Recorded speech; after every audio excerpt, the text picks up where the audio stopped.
Hello. In this video I'm going to walk you through how I built a predictive model for power plant energy output using Excel and Google Sheets. I'll show you everything step by step, from cleaning the data to splitting into trainer test sets, to running regression with Toolpak and Excel Miner, and finally calculate error metrics like the mean absolute error, the root mean squared error, and the R squared. So, I've written this down because I want to do this video only once. First of all, step 1. I open the dataset in Excel. The columns are temperature, pressure, humidity, vacuum, and finally power output, which is the target we want to predict. When I tried it for the first time, I got all kinds of errors, so I asked help from a coworker, and he said to check if all the values were numeric. So the first thing I checked was, are all values numeric? I set the column format to number. I also cleaned up any NA values or straight text.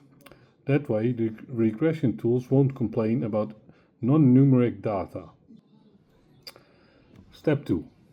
Next, I needed to split the data into training and testing sets. In Excel, I added a column with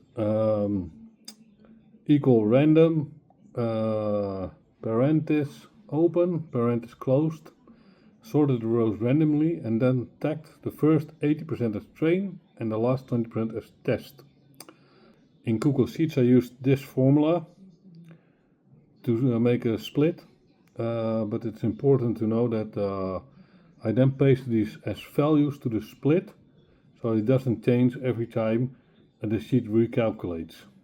So then I had this completely set of frozen reproducible split. Step 3.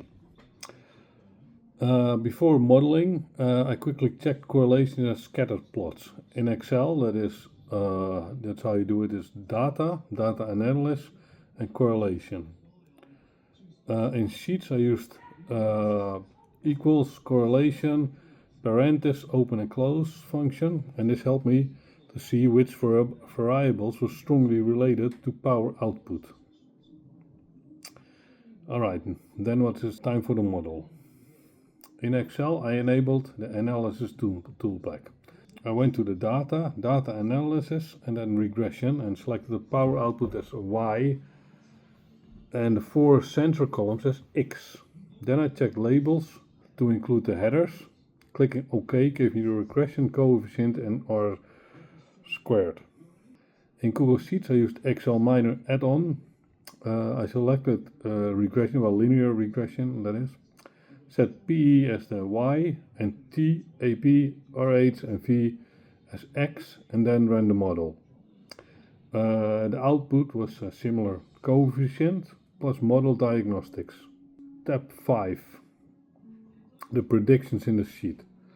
With the coefficients, I built a prediction formula. For example, in Excel, in column F, I wrote equals intercept plus coefficient TA 2 plus coefficient AB B2 plus coefficient RH C2 plus coefficient V D2. That gave me the predicted power output for every row in the test set. Then in column G I calculated residuals as the predicted minus the actual. Step 6. To measure accuracy, I calculated 3 metrics: the mean actual error, the root mean squared error, and the R squared. That told me how well the model was generalizing to unseen data. Step 7. Cross-validation.